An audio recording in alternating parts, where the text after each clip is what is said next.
നമസ്കാരം, ഞാൻ Mithuna, consultant psychologist at ഉണ മൈൻഡ് ആൻഡ് ബിഹേവിയർ സെന്റർ. നമ്മൾ ഇന്ന് സംസാരിക്കാൻ പോകുന്ന വിഷയം ആന്റി സോഷ്യൽ പേഴ്സണാലിറ്റി ഡിസോർഡറിനെ പറ്റിയിട്ടാണ്.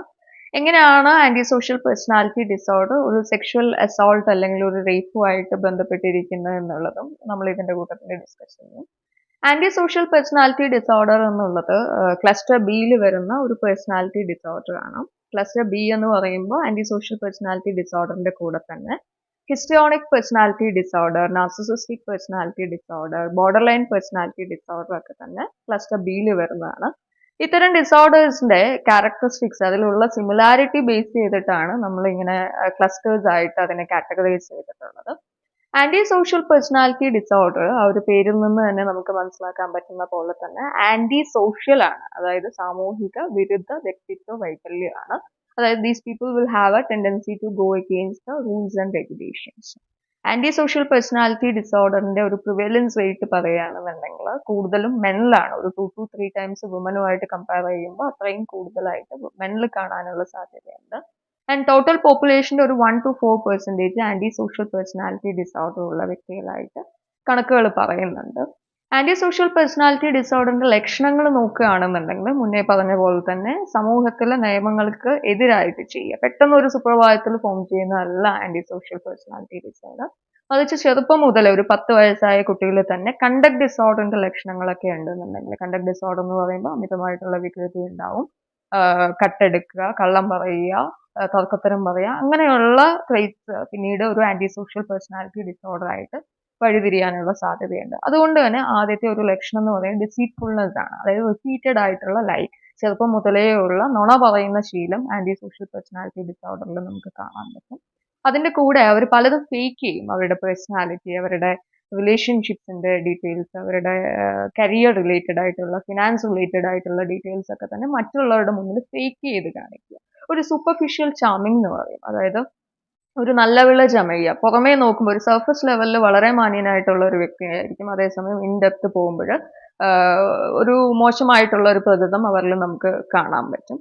അത് കൂടാതെ വളരെ അഗ്രസീവ് ആയിരിക്കും, തർക്കുത്തരം പറയുക, ക്രിറ്റിസിസംസ് ഒരു രീതിയിലും ടോളറേറ്റ് ചെയ്യാൻ പറ്റാതെ വരിക, അതേസമയം ബാക്കിയുള്ളവരെ ക്രിട്ടിസൈസ് ചെയ്യുക, ദേഷ്യപ്പെടുക, ഇമ്പൾസീവ് ആവുക, പെട്ടെന്ന് തീരുമാനങ്ങൾ എടുക്കുക, ഒന്നും ചിന്തിക്കാതെ ഓരോ കാര്യങ്ങൾ ചെയ്തു പോവുക, ഡിസ്പ്യൂട്ട്സിൽ ഏർപ്പെടുക, കോൺഫ്ലിക്ട്സ് ഉണ്ടാക്കുക, ഇതെല്ലാം തന്നെ ആന്റി സോഷ്യൽ പേഴ്സണാലിറ്റി ഡിസോർഡറിന്റെ ഭാഗമായിട്ട് കാണുന്ന ലക്ഷണങ്ങളാണ്. മാത്രമല്ല അവർക്ക് അതിൽ ഒരു എംപതി ഉണ്ടാവില്ല, ലാക്ക് ഓഫ് റിമോഴ്സ്, ഗിൽറ്റ്, അല്ലെങ്കിൽ ഞാൻ ചെയ്തത് തെറ്റാണ് എന്നുള്ളൊരു ഫീലിംഗ് ഒന്നും തന്നെ ഉണ്ടാവില്ല. ഒരു സേഫ്റ്റിക്ക് യാതൊരു അതായത് സേഫ്റ്റി വലിയ രീതിയിൽ അവർ നെഗ്ലക്ട് ചെയ്യും. ഇപ്പോൾ ഫോർ എക്സാമ്പിൾ അമിതമായിട്ടുള്ള ഡ്രൈവിങ്, അല്ലെങ്കിൽ വളരെ അഡ്വഞ്ചറസ് ആയിട്ടുള്ള കാര്യങ്ങൾ ചെയ്യുന്നത്. ഇപ്പോൾ തന്റെ ജീവനോ കൂടെയുള്ളവരുടെ ജീവനോ യാതൊരു വിലയും കൽപ്പിക്കാത്ത രീതിയിലുള്ള പ്രവൃത്തികളിൽ ഏർപ്പെടുക എന്നുള്ളത് അവർക്കൊരു ആവേശമാണ്, അങ്ങനെയുള്ള കാര്യങ്ങൾ ചെയ്യുന്നതൊക്കെ തന്നെ.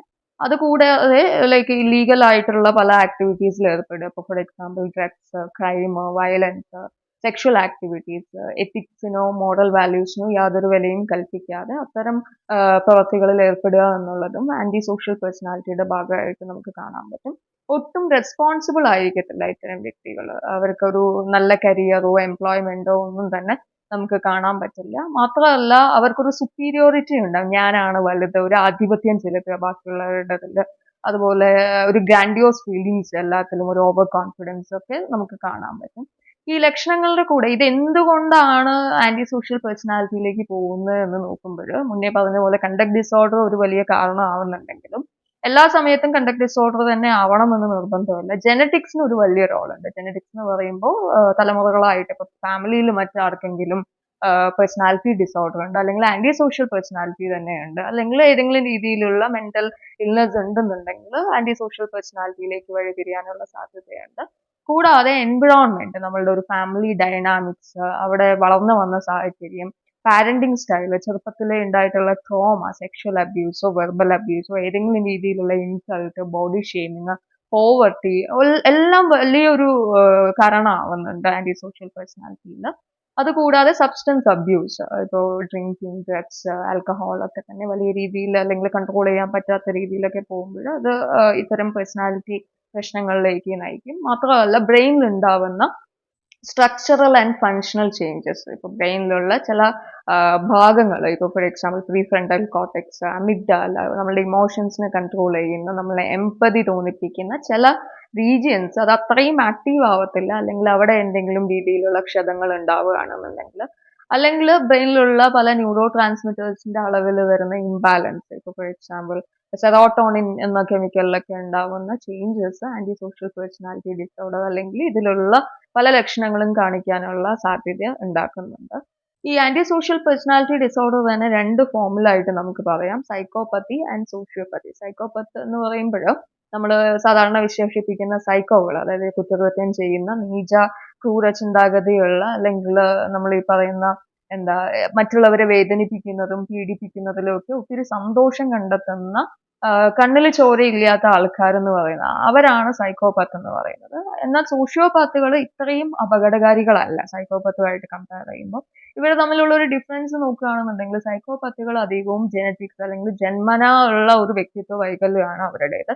അതേസമയം സോഷ്യോപാത്തുകൾ പാരന്റിങ്ങിലൂടെയും വളർന്നു വന്ന സാഹചര്യങ്ങളിലൂടെയുമാണ് ഇങ്ങനെ ഒരു അവസ്ഥയിലേക്ക് എത്തിപ്പെടുന്നത്. സൈക്കോപാത്തുകൾ വളരെ പ്ലാനിങ്ങിലൂടെ കൃത്യമായിട്ടുള്ള ഒരു കാൽക്കുലേഷൻ അവർക്ക് എല്ലാ കാര്യങ്ങളിലും ഉണ്ടാവും. ഇപ്പോൾ ഒരു കുറ്റകൃത്യം ചെയ്യുകയാണെന്നുണ്ടെങ്കിലും അത് എവിടെ, എങ്ങനെ, ആരെ ടാർഗറ്റ് ചെയ്യണം, ഏത് രീതിയിൽ ചെയ്യണം, ഏത് രീതിയിൽ മറച്ചു വെക്കണം ബാക്കിയുള്ളവരുടെ കണ്ണിൽ നിന്ന് എന്നുള്ളതിനെ കുറിച്ചൊക്കെ കൃത്യമായിട്ടുള്ള ഒരു കണക്ക് അവർക്ക് ഉണ്ടാവും. അതേസമയം സോഷ്യോപാത്തുകൾ കുറച്ചുകൂടി ഇമ്പൾസീവ് ആണ്. അവർ കുറച്ചുകൂടി ആ സമയത്ത് തോന്നുന്ന കാര്യങ്ങൾ പ്രസന്റിൽ ജീവിക്കുന്നത്, ലൈക്ക് അപ്പോഴത്തെ ആ ഒരു ഡിസയറിനെ സാറ്റിസ്ഫൈ ചെയ്യുക എന്നുള്ളതാണ് സോഷ്യോപാത്തുകൾ നോക്കുന്നത്. സൈക്കോപാത്തുകളുടെ ട്രേറ്റ്സ് കുറെയൊക്കെ അത് നമുക്ക് പുറത്ത് കാണാൻ പറ്റില്ല, കോവേർട്ട് ആണ്, അത് പുറത്ത് വിസിബിൾ ആവണമെന്ന് ഒരു നിർബന്ധമില്ല. അതേസമയം സോഷ്യോപാത്തുകളുടെ കുറച്ചുകൂടെ ഓവേർട്ട് ആണ്, അതായത് കുറച്ചുകൂടെ അവരുടെ traits it is not hidden, it is visible by others എന്നുള്ള രീതിയിലാണ് സോഷ്യോപാത്തുകൾ.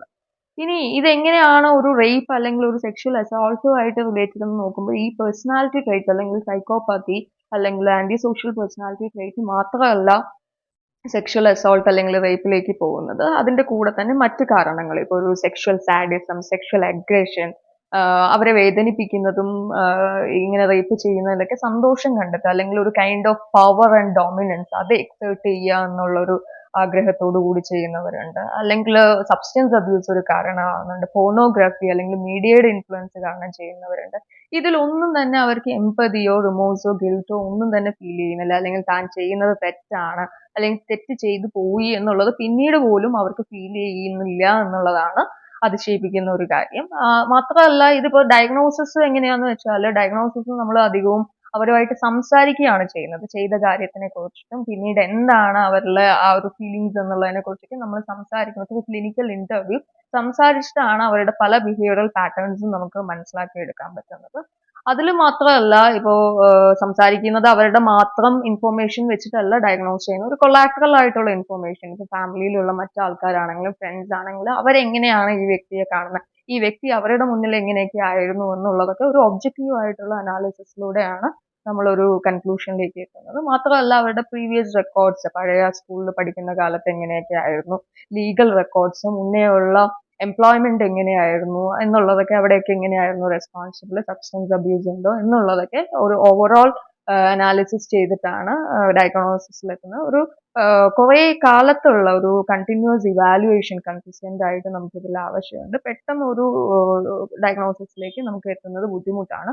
മാത്രമല്ല ഡയഗ്നോസിസിൽ ഒത്തിരി ചാലഞ്ചസ് ഫേസ് ചെയ്യുന്നുണ്ട്. ഒരിക്കലും ഒരു വ്യക്തി അവരുടെ പൂർണ്ണ ഡീറ്റെയിൽസ് പുറത്ത് പറയുന്നില്ല, അല്ലെങ്കിൽ അവർ പല കാര്യങ്ങളും ഫേക്ക് ചെയ്യുന്നുണ്ട്, അവരുടെ പേഴ്സണാലിറ്റി പോലും ഫേക്ക് ചെയ്തിട്ടാണ് നമ്മളടുത്ത് സംസാരിക്കുന്നത്. അപ്പൊ അതൊരു വലിയ ലിമിറ്റേഷൻ ആയിട്ട് നമുക്ക് പറയാൻ പറ്റും. മാത്രമല്ല കണ്ടക്ട് ഡിസോർഡർ ഉണ്ടോ ഇല്ലേ എന്നുള്ളത്, ഇപ്പൊ കണ്ടക്ട് ഡിസോർഡർ ഉള്ള എല്ലാവരിലും ആന്റി സോഷ്യൽ പേഴ്സണാലിറ്റി വേണമെന്ന് നിർബന്ധമില്ല. അതുപോലെ ആന്റി സോഷ്യൽ പേഴ്സണാലിറ്റി കാണുന്ന എല്ലാവരിലും ഒരു കണ്ടക്ട് ഡിസോർഡറിന്റെ ഹിസ്റ്ററി വേണമെന്നും നിർബന്ധമില്ല. അപ്പൊ അങ്ങനെയുള്ള കുറെ കാര്യങ്ങൾ, അത് മാത്രമല്ല ഓവർലാപ്പിംഗ് ഓഫ് ട്രേറ്റ്സ്, ഓവർലാപ്പ് ചെയ്യുക എന്ന് പറയുമ്പോൾ അതിപ്പോ നാർസിസിസം ആണോ സൈക്കോപ്പത്തി ആണോ എന്നുള്ളതൊക്കെ നമുക്ക് മനസ്സിലാക്കുക എന്നുള്ളത് കുറച്ച് ബുദ്ധിമുട്ടായിട്ട് വരും. ഹെട്രോജീനിറ്റി, പല രീതിയിലുള്ള സിവിയോറിറ്റി ഈ പേഴ്സണാലിറ്റി ട്രേറ്റ്സിൽ നമുക്ക് കാണാൻ പറ്റും. മാത്രമല്ല they will be resistant to take the treatment. ഒരിക്കലും അവർ സമ്മതിച്ചു തരുന്നില്ല തനിക്കാണ് പ്രശ്നം, അല്ലെങ്കിൽ താനിത് മാറ്റിയെടുക്കണം, താനാണ് പ്രശ്നക്കാരൻ, അല്ലെങ്കിൽ താൻ ചെയ്ത് തെറ്റായി പോയി എന്നുള്ള ഒരു ഗിൽറ്റ് ഫീലിംഗും അവരിൽ ഉണ്ടാവുന്നില്ല. മാത്രമല്ല ലോഞ്ചിറ്റ്യൂഡിനൽ ആയിട്ടുള്ള ഒരു സ്റ്റഡി നമുക്ക് ആവശ്യമാണ്, ഒരു അസസ്മെന്റ് കുറെ കാലം നീണ്ടു നിൽക്കണം എന്നുള്ളത് അത്യാവശ്യമാണ്. എന്നാൽ മാത്രമേ നമുക്കത് ക്ലിയർ ആയിട്ട് പറയാൻ പറ്റുള്ളൂ. മാത്രമല്ല ഇതിന്റെ ട്രീറ്റ്മെന്റിലേക്ക് പോകുമ്പോൾ, ട്രീറ്റ്മെന്റ് എന്ന് പറയുമ്പോൾ മെയിൻലി ത്രൂ സൈക്കോതെറാപ്പീസ് ആണ്. പേഴ്സണാലിറ്റി ഡിസോർഡേഴ്സ് അധികവും തെറാപ്പിയിലൂടെ മാത്രമേ, സംസാരിച്ചുകൊണ്ട് കോഗ്നിറ്റീവ് ബിഹേവിയറൽ തെറാപ്പി പോലുള്ള സൈക്കോ തെറാപ്പീസ്, അവരുടെ കോഗ്നിഷൻ മാറണം, അവരുടെ ബിഹേവിയറൽ രീതികൾ മാറണം, കംപ്ലീറ്റ്ലി മാറിയില്ലെങ്കിൽ കൂടെ ഒരു പ്രോഗ്രസ് അതിൽ കാണിക്കുക എന്നുള്ളതാണ് ത്രൂ തെറാപ്പീസ് നമ്മൾ ഉദ്ദേശിക്കുന്നത്. ഡയലക്റ്റിക്കൽ ബിഹേവിയറൽ തെറാപ്പി, എങ്ങനെയാണ് ഒരു റിലേഷൻഷിപ്പ് മെയിൻറ്റെയിൻ ചെയ്യുന്നത്, അവിടെ ഇമോഷൻസ് ഏത് രീതിയിൽ നല്ല കൺട്രോൾ ചെയ്യാം എന്നുള്ളതിനൊക്കെ ഹെൽപ്പ് ചെയ്യുന്ന ഡയലക്റ്റിക്കൽ ബിഹേവിയറൽ തെറാപ്പി അത്യാവശ്യമാണ്. സിവിയർ കേസസിൽ വിത്ത് മെഡിക്കേഷനോട് കൂടിയിട്ട്, ഇപ്പോൾ മൂഡ് സ്റ്റെബിലൈസേഴ്സ്, ആന്റി ഡിപ്രസൻസ് ഒക്കെ കൊടുത്ത് അവിടെയും മെഡിക്കേഷനോട് കൂടിയിട്ടും നമുക്ക് മാറ്റിയെടുക്കാൻ പറ്റും. ഫാമിലി തെറാപ്പി അത്യാവശ്യമാണ്. ഒരു ഹാബിലിറ്റേഷൻ, ഒരു കമ്മ്യൂണിറ്റി രീതിയിലും നമുക്ക് അവരെ മാറ്റിക്കൊണ്ടുവരിക എന്നുള്ളത് അത്യാവശ്യമാണ്. ഇതെല്ലാം തന്നെ ഒരു എക്ലക്റ്റിക് ആയിട്ടുള്ള അപ്രോച്ചിലാണ് നമ്മൾ പേഴ്സണാലിറ്റി ഡിസോർഡേഴ്സിനെ ട്രീറ്റ് ചെയ്യുന്നത്. കംപ്ലീറ്റ് ആയിട്ട് മാറിയില്ലെങ്കിലും വലിയ രീതിയിൽ പ്രോഗ്രസ് ഉണ്ടാക്കിയെടുക്കുക, അവരെ ഏർലി ഡയഗ്നോസിസ് ലൈക്ക് ഐഡന്റിഫൈ ചെയ്യുക, ഡയഗ്നോസ് ചെയ്യുക എന്നുള്ളത് അത്യാവശ്യമാണ്. So this is all about anti social personality. Thank U.